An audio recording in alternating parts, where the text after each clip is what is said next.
This is a really good phone. I am really impressed. We put it into a block of ice and it was still playing YouTube videos. We dropped it and we even threw it at each other and it yet didn't break. So we are really satisfied. The cameras are really good. We're also doing a cinematic video completely done with a 48 megapixel camera on the back of this phone. So if you're interested in that video and seeing the abilities of this phone video-wise, electronic image stabilization-wise, check that video out too. Let's check these negative aspects of this phone. And we'll start with the features. The 3.5 millimeter jack for headphones is missing. And this for me is a bummer because I own Sennheiser Momentum's Bose QC25, which both use wires and they need this 3.5 millimeter input. Because of this, I can't use them. And another thing that is a deal breaker for me, and I've always purchased phones that had this feature, is the fact that there's no micro SD expansion slot. So you do have a SIM tray that supports up to 2 SIM cards, but you can't choose, like on my S8 Plus, the Samsung Galaxy I have, you can't choose to put like one micro SD and one SIM card. Next category is the user experience. By using this phone, you'll realize that it looks good. It looks great. Sharp enough, good colors, bright enough. But then suddenly when you just put it next to a Galaxy S8 Plus, the dynamic range, the colors, the brightness, and all these aspects of picture quality on the screen are not as good. The phone is also hard to hold in one hand. When I first got this phone, I passed this phone around and I asked my friends to give me their feedback, what their first thoughts. And every single person came back with the same feedback, telling me that this phone is way too heavy. Another negative side is that, yes, the phone comes with a screen protector included and already applied, but it gets scratched so easily. Within 2 hours, having it in my pocket, I just got the phone, put it in my pocket, it already had scratches, really don't know how. So maybe BlackView should invest in a higher quality screen protector if they want to include it with a phone. Some buttons make a sound, and then some other buttons make another sound, and this is the sound it makes. It's not a big deal, but the difference in sound makes you think that maybe the quality is not top notch. The back, yes, it's great for your grip because it's made of this rubber, nice rubber. It's a magnet for dirt. If I try to clean it, still dirty. Let's talk about the specs, the negative sides. The screen is only Full HD Plus, not 2K or more. The S8 Plus has WQHD Plus, which is 2960 x 1440. So it's around 1,600,000 pixels more than Full HD Plus. Another downside is the 3D benchmark slingshot test that I conducted ranked that the overall CPU and GPU score of the BlackView BL6000 PRO was far lower compared to the iPhone 11, Samsung 10, Google Pixel 4. You can't expect miracles against higher tiered phones. It just simply isn't fair. Perfect. So now we're reaching the cons of video and photography. The front-facing camera is within the real estate of the screen. So for example, if you're watching a Netflix film, the camera will be a black dot on your video. It would have been better if they placed this camera in the bezel of the phone so that it's practically using an area that is completely blank. Videos and pictures have a lot of sharpness, a lot of contrast in them, and this happens more often when there's very little light. So unless you have good light, I wouldn't recommend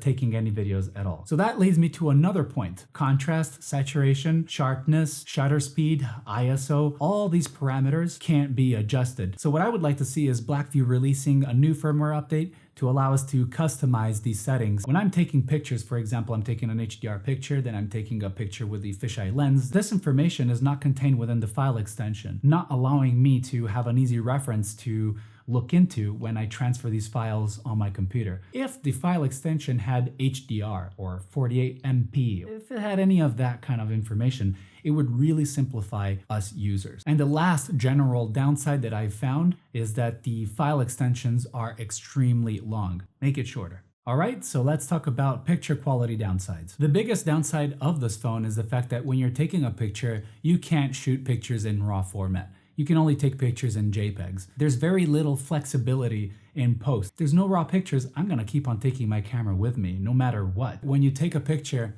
it takes about a second for it to actually shoot. This doesn't happen only when you have HDR enabled. It happens also when you disable HDR. And it's a bummer because you want to capture the moment, and if it happens a second later, you already lost that moment. The whites and the blacks of the picture are usually clipping. The bright sides of the pictures and the darker sides of the pictures don't have any details because they have been saturated in their color. You have an algorithm that raises the contrast so much that it clips whites and blacks tremendously. But you also can't change the ISO. In a very poorly lit condition, where there's very little light, the phone will try to crank up the ISO to reveal more details out of the very little light you have.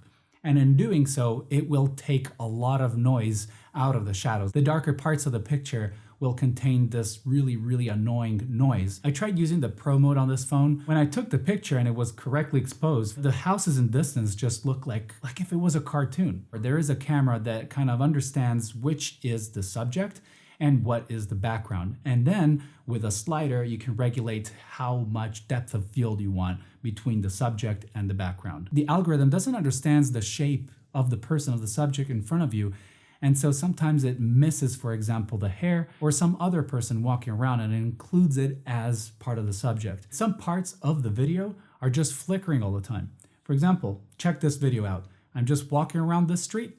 The tiles of the street are flickering. If there was artificial lighting, then I would understand, but there's no artificial lighting here. It's the sun. You are restricted to 30 frames per second. You can't choose 24 frames per second or 25 frames per second. You have to stick to 30. Most devices out there support 4K at 60 frames per second so that you can slow it down in post and have slow motion.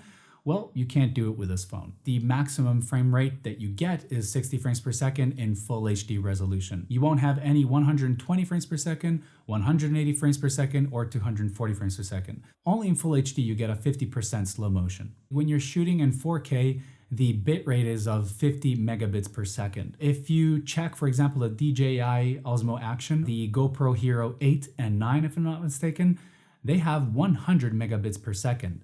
That's double the detail. Would be nice to see more bitrate there. I would say maybe 75, I would be happy. When you're walking around, you'll have moments where, for example, the brightness goes up and then the brightness goes down and then it goes back to where it was, making your videos completely unusable. The camera is constantly hunting for human faces, for facial recognition, so it tries to expose for the face. So if anybody walks within the frame, it'll try to focus on that person. And if the face isn't sufficiently lit, it'll try to expose for it by brightening the whole scene. You cannot set the shutter speed. That means that when you're shooting a video and it's super bright, when you're panning around, you'll see the buildings stuttering. The electronic image stabilization performs pretty well. It performs really well when there's a lot of light, sufficient light. I constantly see these blurring edges while I'm walking. So let's talk about this video, for example. This is a video I took here in Prague. As I'm walking and I'm trying to step my feet in a very soft way, trying to avoid any jittering around and moving the phone around, I still notice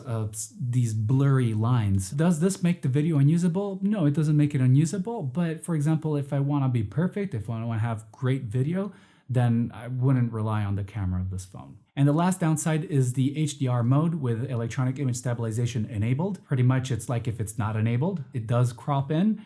Maybe it is doing something, but the video is absolutely unusable if you're walking and recording. Now here's a comparison between a regular video and an HDR video, both shot with image stabilization.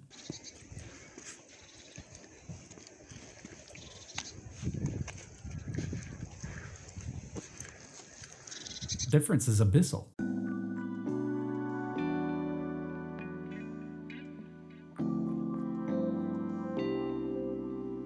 My girlfriend got wild and she hit it a bit too hard and she broke it.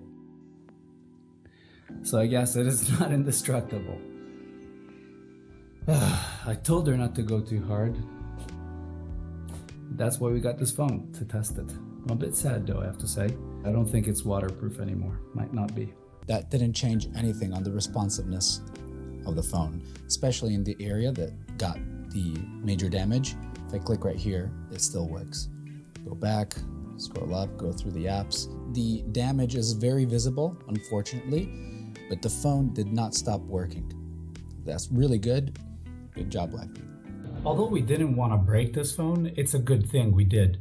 I just discovered that this is covered by a 2-year warranty, but once you exceed that warranty, to fix this phone, you can't just go to any shop out there. If you gotta fix it, you might incur into some problems. Let's go ahead with a conclusion whether you should buy or not this phone. I once went out for a jog and my Galaxy S8 Plus that was protected by a really expensive screen protector that I bought in New York at B&H, and a protective cover as well, which is a flip cover, so it even protects the front part. It just slipped out of my pocket as I was running, and the phone was shattered into pieces. The screen was completely cracked, the bezel was cracked, and the frame was all ruined. Had this experience happen with a BlackView BL6000 PRO, I'm very sure it would have went in another way. It's a durable, beautiful, and reliable phone that will last you several years to come. It's future-proof since it supports 5G and already confirmed it'll support Android 11. It's an incredible, long-lasting battery, providing enough to get you through more than 2 days of moderate use. It packs all the latest technology possible, and it costs only $399 on AliExpress or on the BlackView website. It costs around $600 on Amazon.com if I'm not mistaken. In my opinion, if you pay $399 for it, it's a sweet deal since it compares to other phones that are within the $600 bracket. It's supposed to be for people that are constantly on the work site, either if it's workers or it's engineers, if they're under heavy rain or there's a lot of dust on their work site. It can also be used by medical staff or biotechnologists or chemical engineers that need to disinfect their phones because they don't want to contaminate whatever they're working on. This phone is relatively very new. It came out in November 2020. Any problems we described on this video might not be there because a firmware update came along and addresses those problems we talked about. BlackView is trying to fill that gap between really good looking phones that are very sleek and thin and they just look premium, and those ugly industrial super shock absorbent phones that just people don't want to buy but would love to have so that when they drop their phone, they don't break it. So BlackView is fitting that market right in between, making beautiful phones that are indestructible. From the photography and videography department, I'm not convinced, but it is good. For my overall unbiased opinion and conclusion, I would say that this phone is fantastic. It runs smooth, it's indestructible, it really runs great, it's fast, the camera department is not bad, the audio department is good, and it uses the last operating system, and it says that it will be upgraded to the next operating system. It supports 5G, and it's a really affordable price for such a good phone.